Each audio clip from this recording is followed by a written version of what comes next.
کر کے چلنے کے نہیں ہیں، نگاہوں کو بے بات نہ ہونے دیں۔ بیٹی اور بہن گھر کے اندر پھرتی رہتی ہے، ہماری کبھی نگاہیں بے بات وہاں نہیں ہوتی۔ یہ کیوں ہوتا ہے کہ باہر نکلو تو ہم سائے کی بیٹی جو ہے اس کی طرف نگاہ اٹھا کے جو آپ دیکھتے ہیں وہ ویسی نگاہ کیوں نہیں ہوتی جیسی اپنی بیٹی کے متعلق تمہاری نگاہ؟ اگر ان دونوں میں فرق آ گیا ہے تو تمہاری عصمت باقی نہیں رہی ہے دیگر۔ عصمت قلب و نگاہ کی پاکیزگی کا نام ہے۔ آخر میں جہاں آپ جاتے ہیں وہ تو حیوانیت کی چیز ہے، انسانیت کے لیول کے اوپر عصمت قلب و نگاہ کی پاکیزگی کا نام ہے۔ وہ تو گھر کے اندر بھی یہ لڑکی جو آتی ہے جس نے آ کے اس کو ابا کہہ دیا ہے وہ اس کی بیٹی ہوگی۔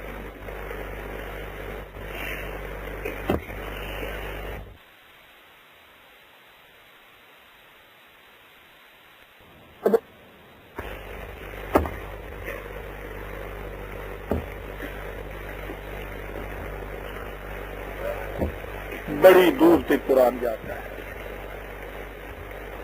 وَحَلَائِلُ أَبْنَائِكُمُ الَّذِينَ مِنْ أَصْلَابِكُمْ، تمہارے حقیقی بیٹے جو ہیں ان کی بیویاں بھی تم پہ حرام ہیں۔ بہو،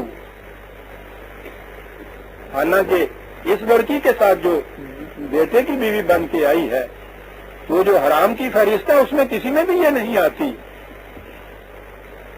یعنی غیروں کے ہاں سے آپ ایک لڑکی لے آتے ہیں بہو بن کے جو آئی اس نے بھی تو تمہیں ابا ہی سمجھا ہے۔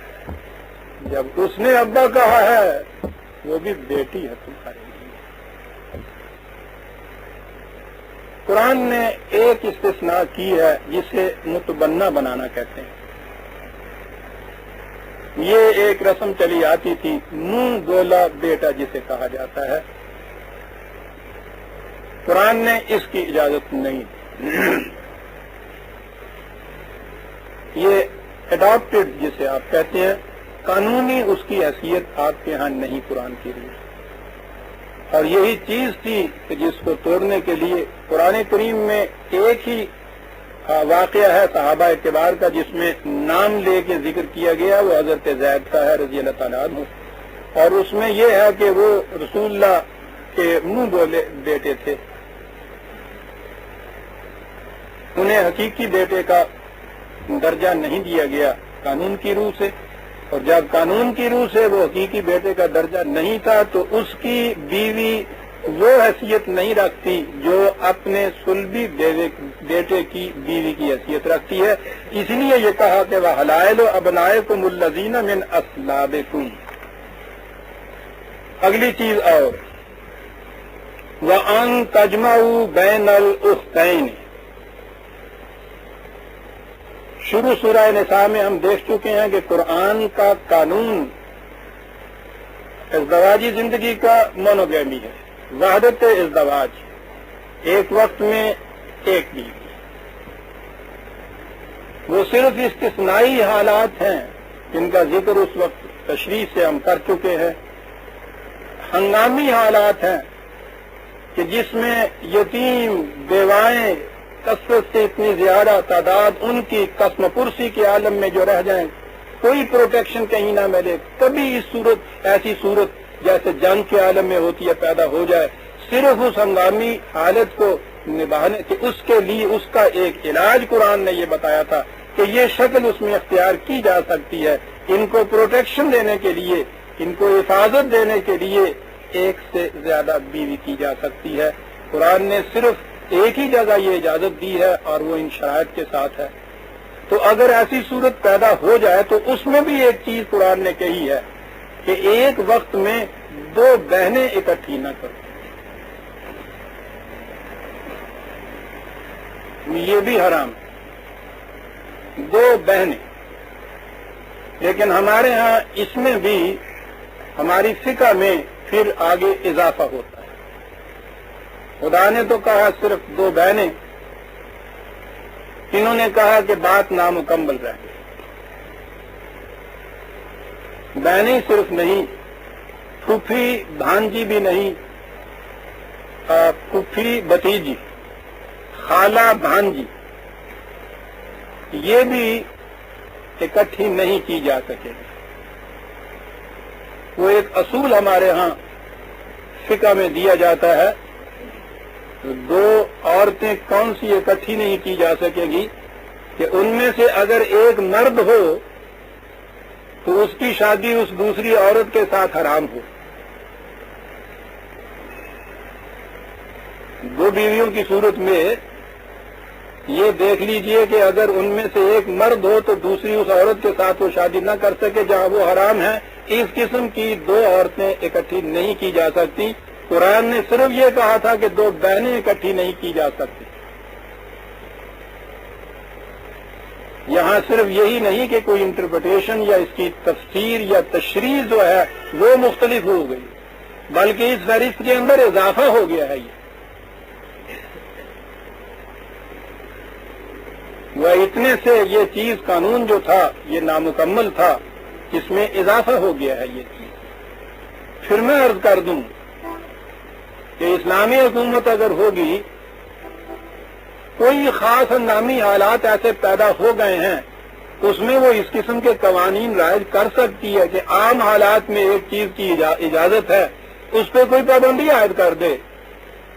مثلا یہی چیز گوشت حلال ہے ہمارے لیے، وہ 5 دن کے لیے روز حلال ہوتا ہے، حکومت نے پابندی عائد کر دی کہ 2 دن اس میں ناغہ ہوگا۔ ہنگامی حالات میں اس قسم کی پابندی اس کو حرام نہیں قرار دیتی تھی۔ یا یہ چیز کہ آپ کے ہاں قرآن نے یہ تھا کہ اہل کتاب کی عورتوں سے شادی کی جا سکتی ہے، لیکن تھوڑے ہی وقت کے بعد آگے چل کر جب مسلمانوں کی سلطنتیں بڑی ہیں، خلا ملا زیادہ ہوا ہے، حضرت عمر کے زمانے میں ہی رضی اللہ تعالیٰ عنہ، تو یہ دیکھا گیا کہ یہ یہودیوں کی خاص طور پہ عورتیں وہ جب ان کے گھروں میں آتی تھیں تو اس سے بڑی سیاسی پیچیدگیاں پیدا ہونی شروع ہو گئی۔ اور یہ تو آپ جانتے ہیں نا کہ اس طرح کی عورتیں جب آتی ہیں ان معاشروں میں حرم کے اندر تو پھر وہ کس قسم کی سیاسی پیچیدگیاں پیدا ہوا کرتی۔ خاص طور پہ یہودیوں کے ہاں تو ایسا نظر آتا ہے کہ ایسا یہ چیز شروع سے ان کا ایک شیوہ چلا آ رہا تھا۔ آج بھی اس ذریعے سے کچھ کم آپ کے ہاں سازشیں نہیں ہوتی۔ تو یہ چیز جب اس زمانے میں آپ نے دیکھی، حالانکہ قرآن نے اس کی اجازت دی ہے، آپ نے کہا کہ یہ اجازت موجود ہے، لیکن ان سے اس قسم کی خرابیاں پیدا ہونی شروع ہو گئی ہیں کہ ہم اس کو ممنوع قرار دیتے ہیں۔ حق ہے، اسلامی مملکت یہ کر سکتی، افراد نہیں یہ کر سکتے۔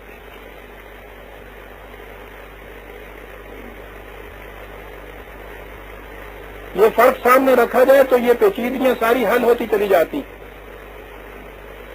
ہاں جی، وَأَن تَجْمَعُوا بَيْنَ الْأُخْتَيْنِ إِلَّا مَا قَدْ سَلَفَ، پھر یہاں آ گیا، پہلے جو بات ہو گئی وہ ہو گئی۔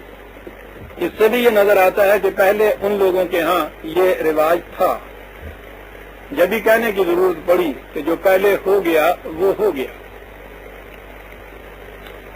ان اللہ کان غفور الرحیم، خدا تمہاری حفاظت بھی چاہتا ہے، سامان نشو و نما بھی دینا چاہتا ہے۔ اور اس فہرست میں اور آگے اضافہ چلا آ رہا ہے ابھی، والمحصنات من النساء، یہ لفظ جو ہے محصنات سواد نون کے مادے سے، اس کے معنی ہوتے ہیں جو قیود شرائط عائد کی گئی ہوں ان کی پابند، حسن قلعے کو کہتے ہیں۔ یہ قرآن کریم میں اور خود عربوں کے ہاں بھی 2-3 معانی میں استعمال ہوتے تھے یہ لفظ۔ ایک تو باعصمت عورت جس نے اپنے آپ کو خود قلعے میں رکھا، بڑا خوبصورت لفظ تھا یہ۔ دوسرے شادی شدہ عورت جو نکاح کی حفاظت میں آگے قلعہ بند ہو، دوسری شکل اس کی یہ تھی۔ یہاں قرآن نے کہا ہے کہ محصنات من النساء یہ بھی حرام ہیں. ظاہر ہے کہ اس کے معنی باعثمت تو نہیں ہو سکتا. یہاں اس کے معنی ہوں گے وہ عورتیں جن کی پہلے شادی ہو چکی.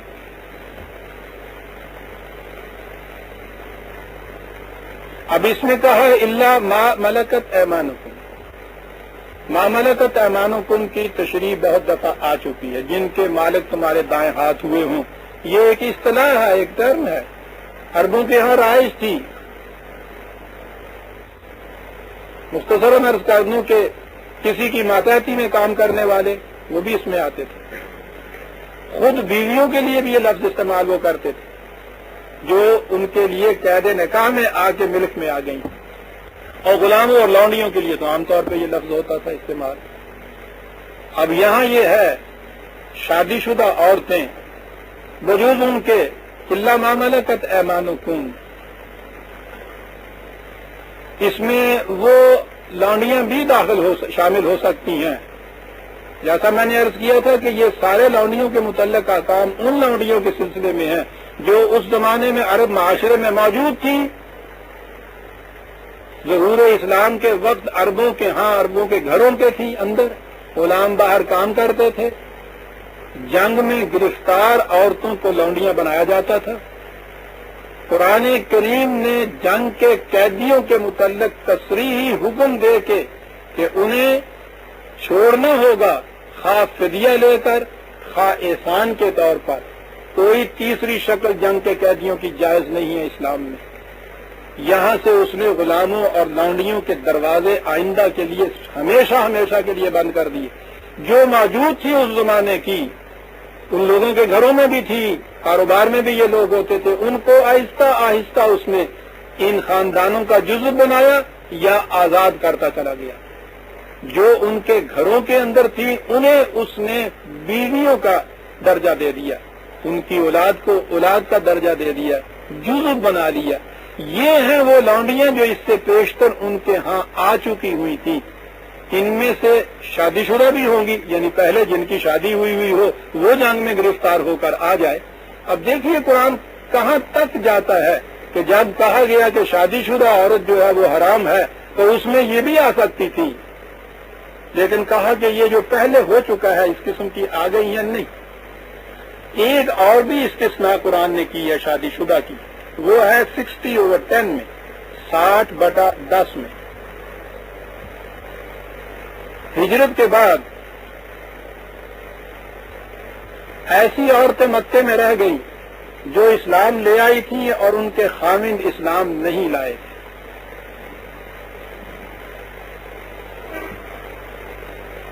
اس کے بعد وہ آہستہ آہستہ اسلام کی کشش کی بنا پر اپنے گھر بار کو، اپنے خاندوں کو، ہو سکتا ہے کہ اپنی اولاد کو بھی وہ چھوڑ کر مدینے کی طرف آ گئی. ہجرت کا بڑا مستحسن جذبہ تھا. مسلمان عورت کی شادی کافر کے ساتھ جائز نہیں. یہ اس انداز سے یہاں آئیں. اب ان کو اگر زبردستی واپس بھیجا جاتا ہے تو بڑا ظلم ہے. انہیں یہاں رکھ لیا گیا. اب یہ وہ ہیں کہ جن کی شادی پہلے ہو چکی ہوئی ہے، جسے آپ قانونی طلاق کہیں گے، وہ تو انہوں نے حاصل نہیں کی ان سے. ان کے لیے خاص طور پہ وہ 60/10 کے اندر یہ حکم آیا کہ یہ ایک استثنائی شکل ہے. ان عورتوں کی شادی یہاں کے مردوں سے ہو سکتی ہے، لیکن قرآن کا عدل ملاحظہ فرمائیے. حالات یہ ہے کہ وہ کفار ہیں جن کے ساتھ جنگ ہوتی رہتی ہے. اب یہ مدینے والوں اتنے کھلے ہوئے دشمن ہیں. عورتیں وہ ہیں جن کا نکاح اسلامی احکام کی روح سے ان کے ساتھ ہو نہیں سکتا. وہ جذبہ اسلام کی بنا پر وہاں سے ان کو چھوڑ کے، سب کچھ اپنا چھوڑ کے یہاں آ گئی ہیں. یہاں ان کو پناہ دی گئی ہے. قرآن نے یہ کہا ہے کہ ان کو یہاں رہنے دو، زبردستی واپس نہ بھیجو، لیکن انہوں نے جو کچھ ان کے نکاح کے اوپر خرچ کیا تھا وہ ان کو واپس بھیج دو. کہاں لے جاتا ہے یہ شخص؟ کیا چیزیں پیدا کرتا ہے انسان کے اندر.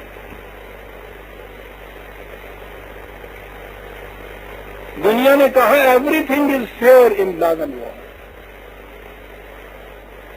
یہاں یہ کیفیت ہے کہ جن کے ساتھ جنگ ہو رہی ہے ان حالات میں وہ آ رہی ہیں ان کے طرف عورتیں, ان کے متعلق یہ کہا جا رہا ہے کہ ٹھیک ہے یہ نہیں جانا چاہتی, وہاں ان کی شادی بھی نہیں ان سے ساتھ ہو سکتی, رکھ لو, لیکن انہوں نے جو اس کے اوپر خرچ کیا ہے وہ واپس نہیں. اور اس سے بھی آگے وہ قرآن کی آیت سامنے میرے آ گئی کہ جن کے ساتھ تمہاری جنگ ہے, مخالفت ہے, مناقشت ہے, ان کا کوئی آدمی اگر کسی طرح سے ادھر ادھر سے بھولا بھٹکا یا ویسے ہی دشمنوں کا ستایا ہوا تمہارے ہاں آ جائے اور کہے مجھے پناہ دو, اسے پناہ دو, مہمان کی طرح رکھو, قرآن کی تعلیم اس کے سامنے پیش کرو, بتاؤ کہ ہم تو یہ کہتے ہیں بھائی ہمارے متعلق غلط طور پہ ڈھونڈا ہو رہا ہے, ہمارا اسلام تو وہ ہے, اس کے سامنے رکھو. پھر اس کے بعد اس سے پوچھو کہ تم کیا چاہتے ہو. اگر وہ کہے کہ میں اپنے گھر واپس جانا چاہتا ہوں اپنوں کے ہاں جو تمہارے دشمن ہیں وہاں واپس جانا چاہتا ہوں, تو اپنی حد تک اس کو اپنی حفاظت میں پہنچا کے آؤ اس کے گھر کی طرف. اس لیے کہ فرق اختلاف تو تم سے دین کا ہے, انسانی حیثیت سے تو وہ حقوق رکھتا ہے جو انسان کو حاصل ہونے چاہیے, اپنی حفاظت میں اپنی سرحد تک پہنچانا. میں کہہ یہ رہا تھا کہ یہ ان عورتوں کے متعلق ہے کہ جو مدینے سے یوں آ گئی تھیں اور ان کے متعلق یہ کہا کہ یہ ٹھیک ہے یہ تو رہ جائیں گی, یا وہ لونڈیاں جن کے پہلے خامند تھے اور ان کے متعلق کہا کہ ان کے وہاں کے جو خامند ہیں ان کو وہ روپیہ بھیج دو جو کچھ انہوں نے خرچ کیا تھا. کتاب اللہ ہے علیکم, یوں ہی نہ مذاق سمجھ لینا, قانون ہے خدا کا تمہارے لیے. وَأُحِلَّ لَكُمْ مَا وَرَاءَ ذَلِكُمْ أَن تَبْتَغُوا بِأَمْوَالِكُمْ مُحْصِنِينَ غَيْرَ مُسَافِحِينَ. یہ ہے فہرست ان کی جو حرام ہیں عورتیں, ان کے علاوہ باقی تمہارے لیے حلال ہیں بشرطے کہ مہر کی شرط ادا کرو. محسنین, نکاح کی حدود و قیود ساری عائد کرو. غور فرمائیے جو باقی حلال ہیں ان کے متعلق یہ ہے محسنین, یہ حدود قیود عائد کرتے ہوئے. یہ حدود و قیود کیا ہیں تفصیل تو دوسرے مقامات میں دی نا, یہاں ایک لفظ ہے عزیزان من, محسنین کافی تھا یوں. یہ نکاح کے قید نکاح میں لائے ہوئے, نکاح کی پابندیوں میں لا کر یوں حلال ہے تمہارے لیے. آگے ہے غیر مصافحین. صفحہ کہتے ہیں پانی کو یا خون کو, کسی بہنے والی چیز کو یوں بہا دینا. غور طلب ہے یہ چیز, نکاح کی شرائط و حدود کے ساتھ, مادہ تقلید کو بہانے کے لیے نہیں.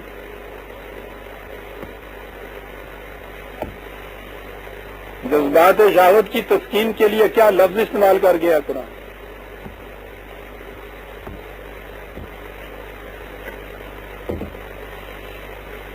نکاح کے بعد بھی ایک شرط ہے یہاں یہ عائد ہوئی غیر مصافحین, محسنین غیر مصافحین.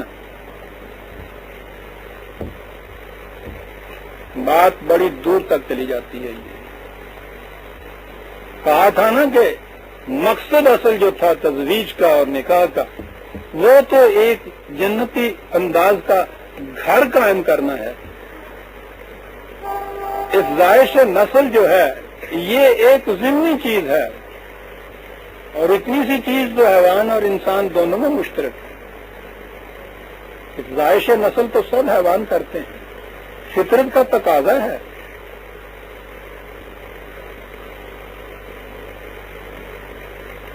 جنسی اختلاط کہا یہی مقصود نہیں ہے, یہ ایک سیکنڈری چیز ہے.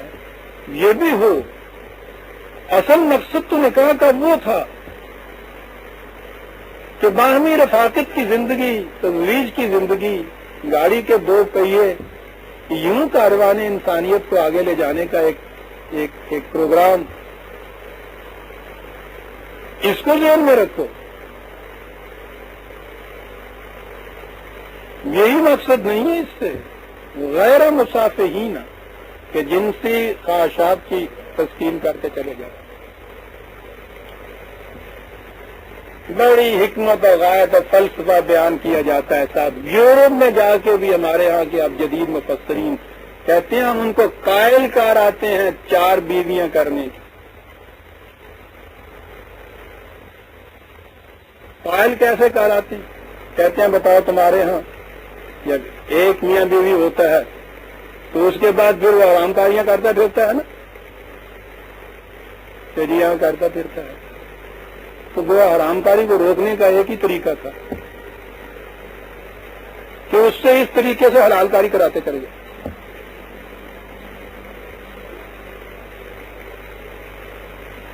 ایک اور دے دو بیوی، اس کے باوجود وہ کہتا ہے کہ نہیں سب 2 دن اور دے دو، چل تو بیٹا کہا جاتا ہے۔ سوچئے صرف یہ مقصد ہے، قائل وہاں کرایا جاتا ہے اس نرس کو یہ کہہ کے کہ ایک بیوی کے تجربے سے تم نے دیکھ لیا نا، بات پتہ نہیں آگے اس نے کی نہیں یا یہاں ہی آدھی بات کہی گئی، ورنہ اس نے تو یہ پوچھا ہوتا کہ حضرت صاحب آپ کی کتنی بیویاں ہیں؟ تو یہ کہنے والا جو تھا اس کی تو ایک بیوی تھی، وہ کہتے نا ایک، تو پھر وہ پوچھتی کہ جی یہ باقی جو ہیں پھر آپ بھی وہی کچھ کرتے ہیں جو یہ یورپ والے کرتے پھرتے ہیں۔ ضرورت تو یہی ہے، اور اگر آپ اس کے باوجود اپنے آپ کو یہ ضبط رکھ سکتے ہیں تو پھر دوسرے انسان کیوں نہیں رکھ سکتے؟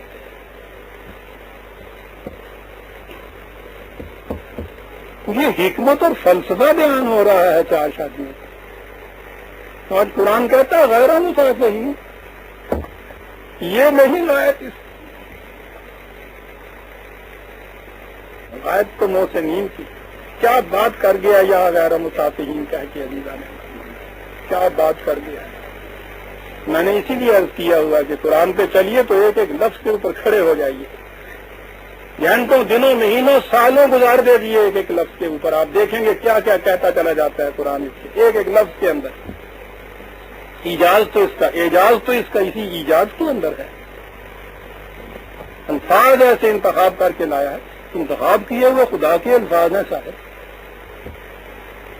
اور وہ بھی مصنف کے جس نے یہ آخری کتاب آپ لکھی ہو، تورا کشید و دستخط قلم کشید خدا، اس کے بعد کوئی اور کتاب ہی نہیں لکھی اس نے۔ کیا بات ہے، جسے کہتے ہیں ایک مصنف کی فکر کا ماحصل جو ہوتا ہے اس کی عمر کے آخری حصے میں مثال کے طور پہ عرض کر رہا ہوں، خدا کی آخری کتاب، اس کے الفاظ تو پوچھیے نہیں کیا چیزیں کیا جاتے ہیں۔ محسنین غیر مصافحین، یہ غائب نہیں ہے اس کی کتاب، تو دیکھا حرام کاری سے رکتے نہیں ہیں ایک بیویوں والے، اس واسطے ساتھ چلتے ہیں غیر مصافحین۔ ابھی عرض کرتا ہوں میں، قرآن نے خود یہ چیز کہی ہے کہ ایسی صورت جو ہو فاستغفر، ضبط نفس سے کام لو، قرآن کا حکم ہے، ابھی آتا ہے آگے۔ جنسی معاملات میں تو اضطراری حالت کا سوال ہی نہیں پیدا کرتا قرآن، اضطراری حالت اس میں پیدا ہی نہیں ہو سکتی۔ میں وہاں عرض کروں گا جہاں یہ ابھی آ جاتی ہے یہ آیت، فَمَسْتَمْتَعْتُمْ بِهِ مِنْهُنَّ فَآتُوهُنَّ أَجُورَهُنَّ فَرِيضَةً۔ یہ آیت پھر ایک ایسی آ گئی جس میں اشکال پیدا کیے گئے یا ہیں موجود آپ کے ہاں، قرآن میں نہیں، قرآن میں تو کوئی سوال ہی ایسا نہیں، کوئی آیت ایسی ہو کہ جس میں اشکال پیچیدگیاں اس قسم کی آ جائیں، معاذ اللہ۔ فَمَسْتَمْتَعْتُمْ بِهِ مِنْهُنَّ، عام طور پہ یہ کہا جاتا ہے استمتاع، فائدہ اٹھانا، جن عورتوں کے ساتھ پھر تم نے یہ فائدہ اٹھانا ہو تو ان کے فَآتُوهُنَّ أَجُورَهُنَّ فَرِيضَةً، جو مہر مقرر کیا ہوا ہے وہ مہر ان کو دے دو، لفظ جو ہے یہ استمتاع متاع میم تے عین، فائدہ اٹھانا ایک دوسرے سے۔ میاں بیوی منفعت و باہمی کی بنا پر میاں بیوی بنتے ہیں، ایک دوسرے کا فائدہ ہوتا ہے، اس میں منفعت ہوتی ہے، اس میں قرآن نے یہ ایک لفظ استعمال کیا اس میں، مہر کی ادائیگی فریضتاً، جو چیز تم نے طے کر لی ہے تم پہ وہ واجب ہو گیا ہوا ہے۔ یہاں سے ایک لفظ ہمارے ہاں آتا ہے متع، جسے کہتے ہیں میم کے عین اور اس کے ساتھ متعتن کے لیے متع۔ یہ ہمارے ہاں کے دو فرقوں میں ایک بڑی امتیازی سی حد فاصل سی ہے۔ شیعہ حضرات کے ہاں متع جائز ہے، سنی حضرات اسے جائز قرار نہیں دیتے۔ متع کے معنی ہوتے ہیں کسی عورت کے ساتھ جنسی اختلاط مدت کے تعین کے ساتھ، ایک وقت کے لیے بھی ہو سکتا ہے، وہ ایک دن کے لیے بھی ہو سکتا ہے، وہ ہفتے بھر کے لیے ہو سکتا ہے، مہینے بھر کے لیے ہو سکتا ہے، یہ طے کر کے، اور اس کے ساتھ پیسے طے کر لیے جاتے ہیں۔ میری بیٹیاں اور بہنیں معاف رکھیں، بات آ جاتی ہے تو وہ ذکر کرنا پڑتا ہے، میری مجبوری ہے، مخلوط مجمع ہوتا ہے۔ یہ جنسی اختلاط اس طرح سے، اور اس کے بعد یعنی اس کے لیے پہلی چیز یہی کافی ہوتی ہے کہ وقت مقرر کر لیا، مدت متعین کر لی جائے اور اس کی اجرت متعین کر لی جائے۔ اس مدت کے بعد پھر طلاق کی ضرورت نہیں ہوتی۔ یہ عورت اس مرد کی وراثت میں بھی حصہ نہیں پاتی جیسے بیوی حصہ پاتی ہے۔ اگر اس کے ہاں اولاد ہو جائے اس سے تو اس کی پرورش کی ذمہ داری بھی اس مرد کے اوپر نہیں ہوتی جیسی باپ پہ ہوتی ہے۔ یہ چیزیں ہیں متع کے اندر، ان کے ہاں یہ چیز جائز ہے، سنی حضرات اسے ناجائز قرار دیتے ہیں۔ اور یہ بحث آپ کے ہاں اگر 1400 سال نہیں کہنا چاہتے تو کم از کم 1000 سال سے تو چلی آتی ہے سر، مٹ ہی نہیں سکی۔ یہ جو لفظ سمجھتا تمتا تم، اس سے بھی وہ حضرات اس سے سند لاتے ہیں۔ یہ متع کا لفظ میں نے عرض کیا ہے نا کہ یہی آپ لفظ کے اوپر غور کریں گے تو نظر آ جائے گا میم تے عین مادہ جو ہے، آپس میں ان کی یہ بحث چلی آتی ہے۔ یہ آپ کہیں گے کہ یہ اتنی لمبی چوڑی گنجائش کیسے ہو سکتی ہے جب قرآن اتنا کچھ کہتا چلا آ رہا تھا، ابھی اسی آیت میں پہلا لفظ تھا موسنین غیر مسافحین، اس کے ساتھ ہی تو یہ آیت ہے، تو اس کے بعد یہ باتیں 1000 برس سے کیوں نہیں طے ہو پاتی؟ تو ہمارے ہاں قرآن سے نہ بات چلتی ہے نہ قرآن سے بات طے کی جاتی۔ اس کے لیے روایات ہیں، احادیث جن کو کہتے ہیں، ان میں اس کی اجازت ملتی ہے۔ اور آپ حیران ہوں گے کہ شیعہ حضرات اپنے ہاں کی احادیث سے اس کو نہیں ثابت کرتے، سنیوں کے ہاں کی احادیث سے اس کو ثابت کرتے ہیں، اور اتنی احادیث ہیں اس کے متعلقات ہیں، اس کے جواز میں۔ مقام حدیث ایک کتاب شائع کی ہوئی ہے ادارہ طلوع اسلام میں، اس میں یہ ہے متع کا عنوان،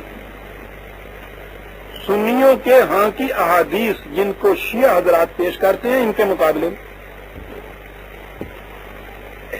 خود سنی حضرات کے ہاں یہ طے نہیں ہے کہ صاحب یہ کہتے ہیں صاحب پہلے جائز تھا، بعد میں پھر یہ منع کیا گیا۔ کبھی تو یہ کہتے ہیں کہ خیبر کی جنگ میں منع کیا، 13 سال مکے کے، پھر مدینے کی زندگی کی ابتدائی اتنے سال۔ کبھی کہتے ہیں کہ نہیں، آخری حج کے زمانے میں یہ منع کیا گیا۔ ایک روایت میں یہ ہے کہ حضرت عمر کے زمانے میں جا کے یہ منع کیا۔ اس دوران میں یہ ساری احادیث موجود ہیں۔ یہی نہیں کہ زبان زیب نہیں دیتی، جگر شک ہو جاتا ہے اگر میں ان میں سے کچھ حدیثیں آپ کے سامنے پیش کروں کہ کتنی کتنی معزز باعصمت خواتین ہیں جن کے متعلق یہ چیز اس میں آئی ہوئی ہے کہ وہ بھی اس کی مرتکب ہوتی۔ میں نہیں کہہ سکتا، بات آگے پہنچاؤں گا۔ میرے نزدیک عزیزان من، قرآن خالص سے اگر ان چیزوں کو لیا جائے دو مطالب سامنے آ نہیں سکتے۔ جب یہ عقیدہ وضع کیا جائے کہ قرآن کی تفسیر صرف روایات کر سکتی ہیں، اور اگر کبھی کوئی حدیث قرآن کے خلاف جائے تو حدیث قرآن کو منسوخ کر سکتی ہے، یہ عقیدہ پہلے وضع کیا گیا، اس کے بعد پھر لایا گیا تو قرآن باقی کہاں رہتا ہے؟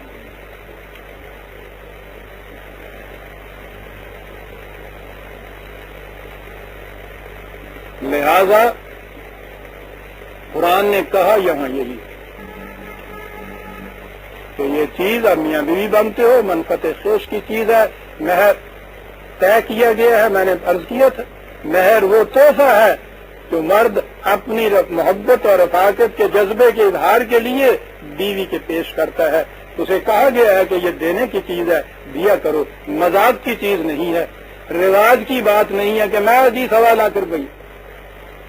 انہوں نے کیا چھوڑ دیا پترا، 1.25 لاکھ روپیہ تو کیا سارا محلہ بیچ دیے، پانی اکٹھا ہونا تو کہنے لگا دینا کیوں نہ آگا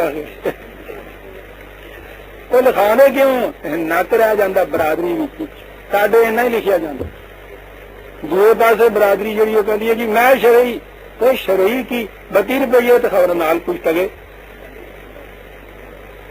یعنی وہ اڈیئر میں سے لانس بھی نہیں ہو کہ مہنگائی رہی وہ 4 پیسے اور بتا دو 32 روپیے، یہ شرعی۔